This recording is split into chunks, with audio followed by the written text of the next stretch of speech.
Existe uma pressão muito real em suas costas, e você não pode recuar. O tempo está se esgotando. O fracasso, uma forma de morte psíquica, está encarando você. Você precisa agir ou sofrer as consequências. Compreenda, nós somos criaturas intimamente ligadas a nosso ambiente e reagimos de forma visceral às nossas circunstâncias e às pessoas à nossa volta. Se a nossa situação é fácil e relaxada, se as pessoas são gentis e afetuosas, nossa tensão natural se desfaz. Podemos até ficar entediados e cansados, nosso ambiente não está nos desafiando, embora possamos não perceber isso. Mas coloque-se em uma situação de alto risco, uma zona de morte psicológica, e a dinâmica muda.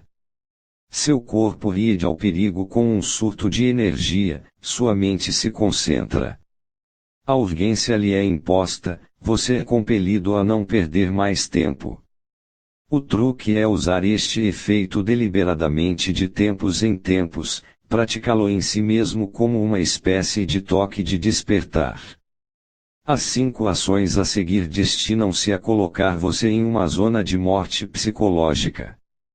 Ler e pensar a respeito delas não vai funcionar, você precisa colocá-las em execução. São formas de pressão para aplicar a si mesmo. Dependendo de você querer um tranco de baixa intensidade para uso regular ou um verdadeiro choque, você pode baixar ou levantar o nível. A balança depende de você. Aposte tudo em um único lance. Em 1937, o jovem de 28 anos Lyndon B. Johnson, na época, diretor no Texas do National Youth Administration, enfrentava um dilema. O congressista texano James Buchanan tinha morrido de repente. Visto que os leais eleitores texanos tendiam a retornar os titulares a seus cargos, uma cadeira no Congresso texano em geral só ficava disponível a cada 10 ou 20 anos, e Johnson queria estar lá aos 30 anos, ele não tinha 10 anos para esperar. Mas era muito jovem e praticamente desconhecido no antigo distrito de Buchanan, o 10º. Ele ia enfrentar pesos pesados políticos a quem os eleitores preferiam. Por que tentar algo que parecia fadado ao fracasso? Não só a corrida seria um desperdício de dinheiro, como a humilhação, se Johnson perdesse feio, poderia tirar suas ambições dos trilhos a longo prazo. Johnson considerou tudo isto e depois decidiu concorrer. Durante as semanas seguintes, ele se dedicou intensamente à campanha, visitando cada vilarejo atrasado e cidade, apertando a mão do fazendeiro mais pobre, se sentando nas farmácias para encontrar pessoas que jamais tinham chegado perto de falar com um candidato antes. Ele sacou de todos os truques do manual comícios e churrasco à moda antiga, modernas propagandas pelo rádio. Trabalhou dia e noite e muito. Quando a corrida terminou, Johnson estava em um hospital, tratando-se de esgotamento e apendicite. Mas em uma das grandes reviravoltas na história política americana, ele vencerá. Ao apostar seu futuro em um único lance, Johnson colocou-se em uma situação de campo de morte. Seu corpo e seu espírito responderam com a energia de que ele precisava. Muitas vezes tentamos muitas coisas ao mesmo tempo, pensando que uma delas nos trará o sucesso, mas nestas situações nossas mentes estão difusas, nossos esforços, sem entusiasmo. É melhor enfrentar um desafio intimidante, mesmo um que os outros pensem ser tolice. Nosso futuro está em jogo, não podemos nos dar o luxo de perder. Assim, não perdemos. Haja antes de estar pronto.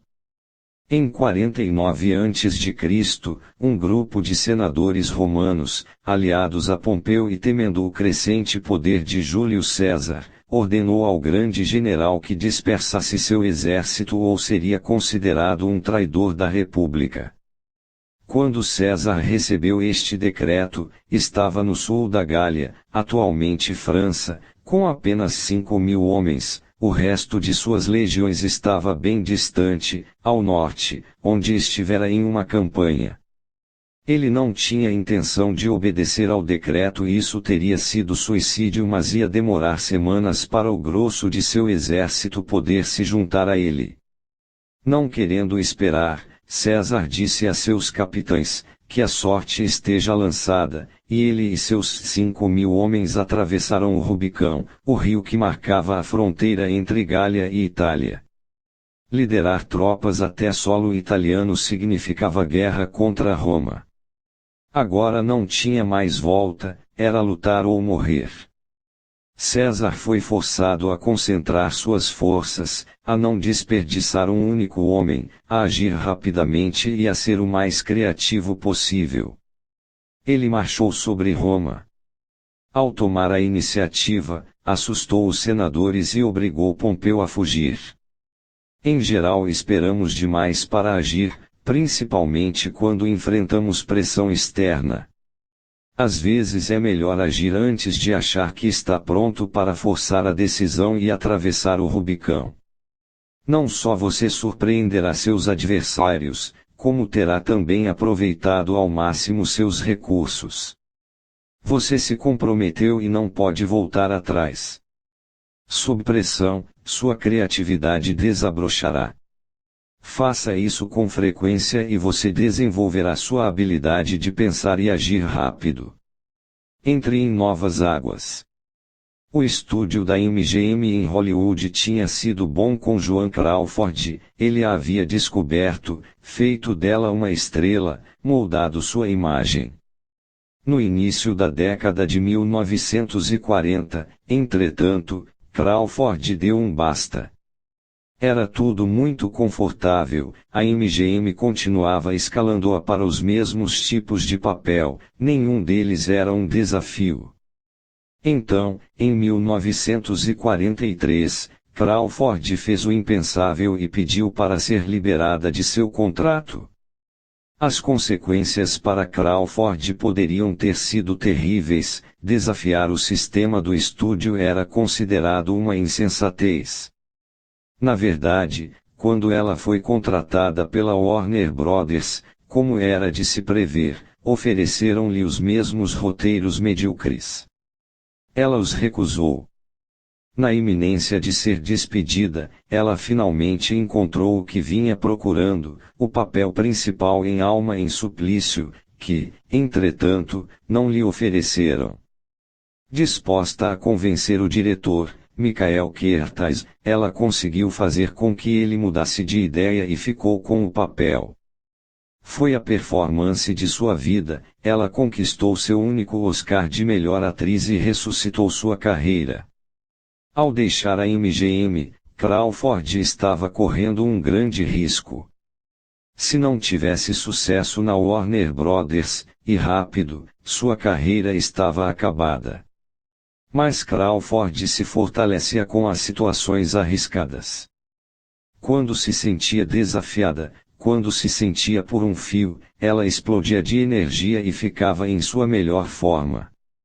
Como Crawford, você às vezes tem de se forçar a entrar na zona de morte deixando para trás relacionamentos rançosos e situações confortáveis, cortando seus laços com o passado.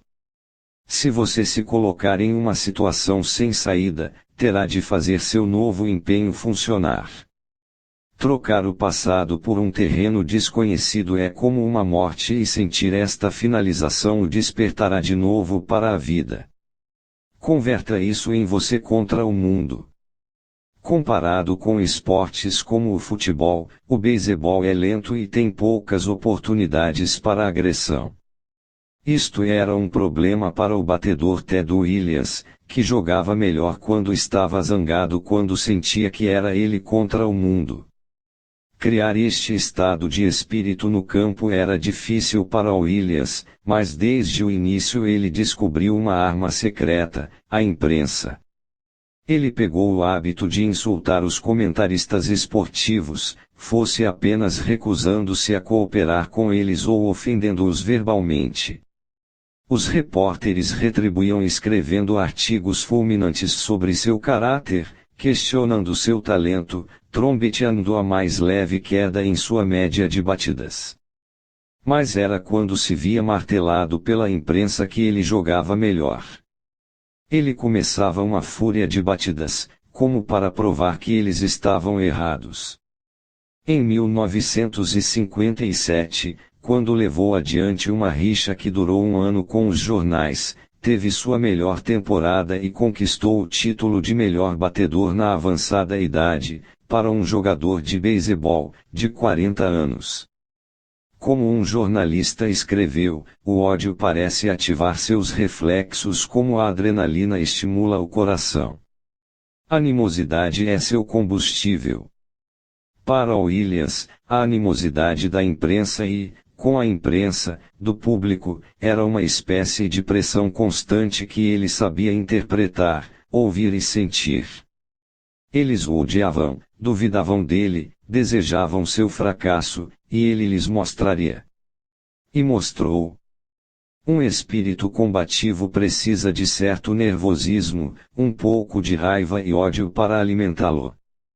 Portanto, não se recoste na cadeira e espere que as pessoas fiquem agressivas, irrite-as, deixe-as furiosas, deliberadamente. Sentindo-se acuado por uma multidão de pessoas que não gostam de você, você lutará furiosamente. O ódio é uma emoção poderosa. Lembre-se, em qualquer batalha você está expondo seu nome e sua reputação, seus inimigos vão gostar de seu fracasso. Use essa pressão para lutar ainda mais. Mantenha-se inquieto e insatisfeito. Napoleão tinha muitas qualidades que o fizeram talvez o maior general da história, mas o que o levava ao auge e o mantinha ali era sua ilimitada energia. Durante as campanhas, ele trabalhava de 18 a 24 horas por dia. Se necessário, ficava sem dormir vários dias, mas a falta de sono raramente reduzia sua capacidade. Ele trabalhava no banho, no teatro, em um jantar. De olho em todos os detalhes da guerra, ele percorria quilômetros sem fim no lombo de um cavalo sem se cansar ou se queixar. Certamente Napoleão tinha uma resistência extraordinária, mas não era só isso, ele nunca se permitia descansar, nunca estava satisfeito. Em 1796, em sua primeira posição real de comando, ele liderou os franceses em uma vitória notável na Itália, em seguida, partiu para outra campanha, desta vez no Egito. Ali, descontente com o caminho que a guerra estava tomando e com uma falta de poder político que ele sentia estar interferindo em seu controle sobre questões militares, ele retornou à França e conspirou para se tornar primeiro cônsul. Conseguindo isso, ele imediatamente partiu para sua segunda campanha na Itália. E assim ele continuou, mergulhando em novas guerras, novos desafios, que exigiam dele recorrer à sua ilimitada energia. Se ele não enfrentasse a crise, morreria. Quando estamos cansados, muitas vezes é por nos sentirmos entediados. Quando não temos nenhum desafio real diante de nós, baixa uma letargia mental e física. Às vezes a morte vem só por uma falta de energia, Napoleão disse certa vez, e a falta de energia vem de uma falta de desafios, quando assumimos menos do que somos capazes. Arrisque-se e seu corpo e sua mente reagirão com um surto de energia. Faça do risco uma prática constante, jamais se deixe acomodar. Em breve, viver na zona de morte se tornará uma espécie de vício, você não vai conseguir viver sem isso. Quando os soldados sobrevivem a um esbarrão com a morte, com frequência sentem uma satisfação que querem repetir.